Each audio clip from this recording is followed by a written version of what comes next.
Hello, I'm going to walk you through making biochar at home. Uh, for those who are not familiar with biochar, it's basically like a charcoal, kind of soft, fall apart charcoal that you can add to either your garden soil or aquaponics beds. Both will benefit from it. The biochar is believed to harbor a bunch of microbes and bacteria and will absorb nitrogen out of the soil, buffering it for slow release by plants in the future.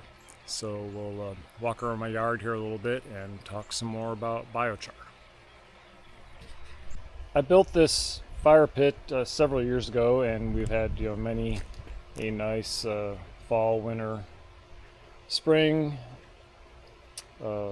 fires in this fire pit. The one thing that's I like about it, well, there's several things I like about it. It's a nice size, you can get close to it. It's got a nice air inlet here, so the fire is not starved, and generally as long as you keep it running, decent amount of burn rate, then you don't get too much smoke. My daughter would disagree. But, so I have lots of tree trimmings around. I have a lot of mature trees in my yard. You can kind of see it, and it's kind of a constant purge to kind of keep them under control. Right here is a large pile that I'm going to take from today to make biochar. Using biochar, you can go 10 to 30% in your, so here's a bunch of other wood here. This is a little greener, so most of that will not do.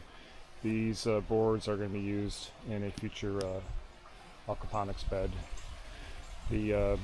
So you can see, maybe you can't, it's not mixed in real well, but there is some biochar that I've incorporated in that bed. There's more down in the bed. You can go 10 to 30%. If you're at 30%, then you need to make sure you pre-charge it, otherwise it can start sucking a lot of nitrogen out of your soil.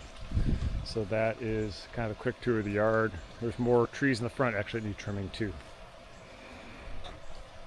So I'm using a log cabin type of fire start. So I've got one fire starter stick down there that I'll light with a lighter, and then I'm going to stuff a bunch of kindling in the middle. And I'm not using any big logs for this because we want to get down to small stuff like this pretty quick, that is soft and falling apart without generating too much ash. So to get the fire going and light that stick down the bottom, I'm using is actually a weed torch slash, I guess you call it a fire starter. I use it probably more as a fire starter. So I'm just going to run it for a minute or two like this until the flames start fairly stable, and shut it off and let the kindling do the work. So it's gotten going pretty quickly here, and I'm using basically trash wood. This is all softwood, small cuttings. This actually came from a Mexican sycamore tree that I cut down. It was just growing so fast that it was shading out my garden. So the goal on doing biochar is you want to get your fire down to a point that it's doing low oxygen burns. So on a conventional fire you're trying to sit around and enjoy or cook by, you want to have good oxygen flow. And this one we want to get a bed of coals, create that char, have it follow the bottom, and put fresh wood on the top so that the lower level is being starved of oxygen and not consuming all the char, but actually just making char and not finishing off the burn to ash. So as the fire starts burning down a little bit, just keep adding another layer, fresh layer on top, to kind of keep a good strong burn like this. The goal is actually to, as I mentioned before, to suffocate or oxygen starve the lower layers, so they're not burning it to ash, but keeping it in a charcoalish kind of state. So one thing, I don't know if you notice it, but I thought it would be prudent to point this out. My wood piles that I'm letting things dry are sitting far away from my house, basically as far as you can get. One thing that I think a lot of people learned in an unpleasant way in Bastrop and certainly all these forest fires in California is wood piled up against your house is asking for trouble. If you ever have stray cinders blowing in from a forest fire and they catch that wood pile that's sitting by your house, it's going to explode into fire and chances are burn down your house. So, and here in the hill country we live, we have lots of valleys and they're overgrown with ash junipers, and so our day is coming. I know California's been in the news a lot, but I think some point here we're going to have those same type of fires that sweep through these valleys and going to take some homes out with it. So make sure that you're not placing any wood piles up against your house as a future hopefully help lessen the chance of your house burning down. On the same avoiding house fire thread, we did not put a wooden pergola. I think they're ugly, especially after 5 years of sitting in the sun. We went with this aluminum one we picked up off of Amazon. It was actually probably cheaper when it's all said and done than a wooden one. I think this aluminum will last quite a long time. It has the screens, and then actually you can close it off and put your one of your propane space heaters inside it. So, and I think most importantly, this is going to resist catching on fire from embers from a forest fire compared to a wood pergola. So I've probably done about 10 additions to this fire, if not more. I tend to alternate the really tiny brush with the more up to the 1 inch thick stuff. Seems to get a better charcoal pile at the end. So I've reached the point that I'm getting tired of messing with this, and I've got a decent bed of coals. So now I'm actually using the hose that is connected to the Aquaponics, one of the Aquaponics pumps, to put out the fire. You can see, there's definitely ash on top that was helping out to keep the bottom coals from burning too much, and we're getting a decent bit of charcoal here. Everything's broken up into fairly small pieces.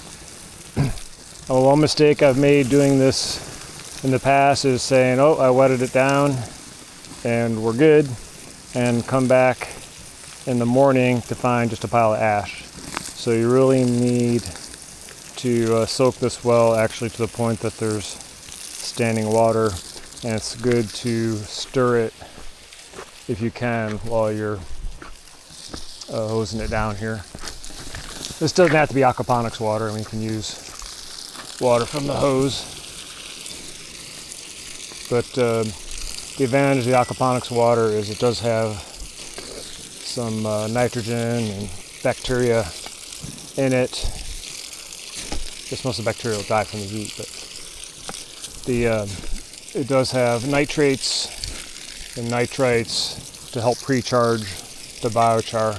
One thing that you have to be careful with biochar, especially if you're going to use it in high concentrations in your aquaponics or garden, is that it will leach, if not properly pre-charged, it will actually leach fertilizer and nutrients from your soil. So it works both ways. It's really you need to think of it as a nutrient store for your soil, nutrient / microbe store for your soil. So if it's fresh like this, it's going to absorb excess nutrients out of the soil. If your soil becomes depleted, it will actually leach nutrients out into the soil. So it works both ways. So it's really good to pre-charge it. You really need to pre-charge it. One of the common things that people use is urine. I'm not that dedicated to fill gallon jugs with my urine to pour on to pre-charge my biochar. A lot of times I will, if it's like 10% in the aquaponics and it's an established system, I don't worry too much about it, just mix them in, and I figure the aquaponics will charge it. It'll all work itself out. But you can, if you're doing higher concentrations of it, you definitely want to pre-charge it. So you can throw it in your compost, so as your compost breaks down and starts releasing nutrients, the biochar can absorb that. The other method is, like I said, urine, which you can, if you have a pile out in the yard, you don't feel like going inside to use the bathroom, you can pee on it. Or if none of those things seem attractive to you, then you can also mix in things like cow manure. Really, I think anything that's nitrogen rich. I guess you could throw some fish emulsion on it, diluted fish emulsion. But basically, you do want to give it some time to charge and give it a nitrogen source.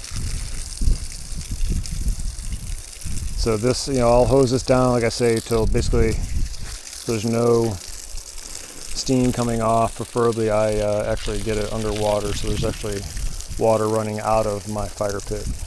That's kind of a good sign that I've gotten it wet enough. And from here I'll let it cool down a day. Make sure that